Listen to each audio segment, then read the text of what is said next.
جی دیکھیں 18,000 نوکریوں سے بلوچستان میں ایک سٹارٹ ایک چیز ہو سکتی ہے جو وہ کہہ رہے ہیں بہت اچھا کر رہے ہیں. اور جہاں تک یہ فورم کی بات ہے, اگر ہم اس فورم پہ بات نہیں کریں, جو چیزیں اس وقت بلوچستان میں ہو رہی ہیں وہ فورم سے بھی زیادہ چیزیں ہو رہی ہیں.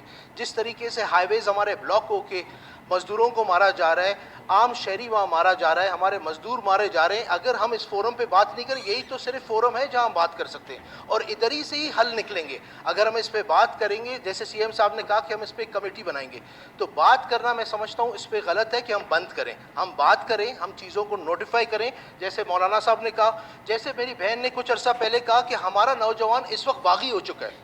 ہم اس وقت اپنے نوجوانوں کو نوکریوں پہ نہیں لا سکتے ہیں, کیونکہ اس وقت 27 لاکھ نوکریاں چاہیے ہمارے نوجوانوں کو. ہم ایک سٹارٹ لے سکتے ہیں. میں سمجھتا ہوں ہم نے سینٹ کے فورم پہ ہم نے یہ بات کی کہ ایک لیگل فریم ورک بنانا چاہیے ڈیزل پیٹرول کو. جیسے ہمارے بھائیوں نے جتنے نے یہاں بات کی, اس کی وجہ یہ ہے کہ ہم بارڈرنگ ایریا کے ساتھ ہیں اور اس وقت لا اینڈ آرڈر کا جو معاملہ بلوچستان میں خراب ہوا ہے وہ ایک ڈیفرنٹ پیک پہ چلا گیا ہے.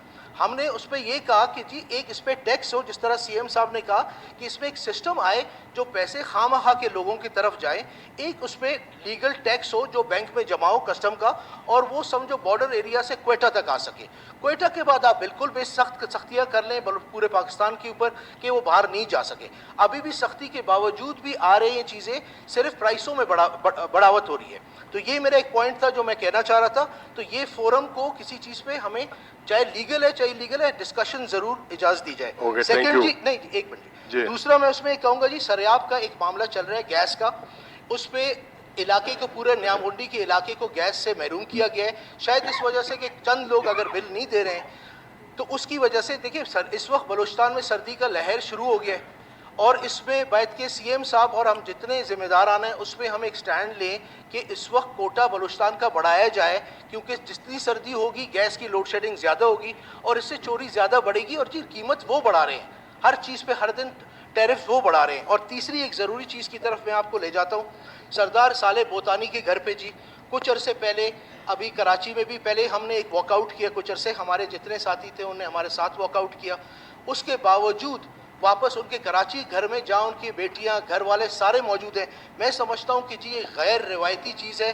ایز اے بلوچستانی, ایز اے مسلمان, کسی گھر کی پامالی نہیں ہونی چاہیے. ہم ہمیشہ بولتے ہیں چادر چار دیواری, چادر چار دیواری کی کسی طریقے سے ہم فیور نہیں کریں گے. ہم اس کے خلاف کھڑے ہوں گے, چاہے وہ کوئی بھی چیز ہے. وہ کوئی دہشت گرد نہیں ہے جس کے گھر وہ چھاپے لگ رہے ہیں.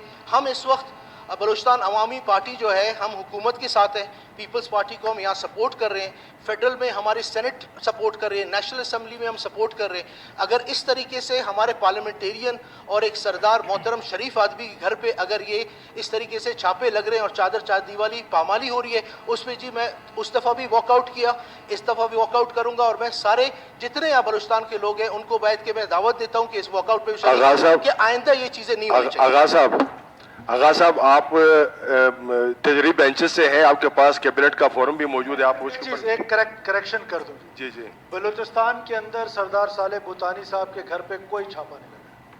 بلوچستان کی پریمیسز میں کوئی چھاپا نہیں لگا ہے. ان کی چادر اور چار دیواری کا احترام کیا گیا ہے, اور بلوچستان کی باؤنڈری سے باہر ہوا ہے تو اس میں ہم کچھ کر نہیں سکتے.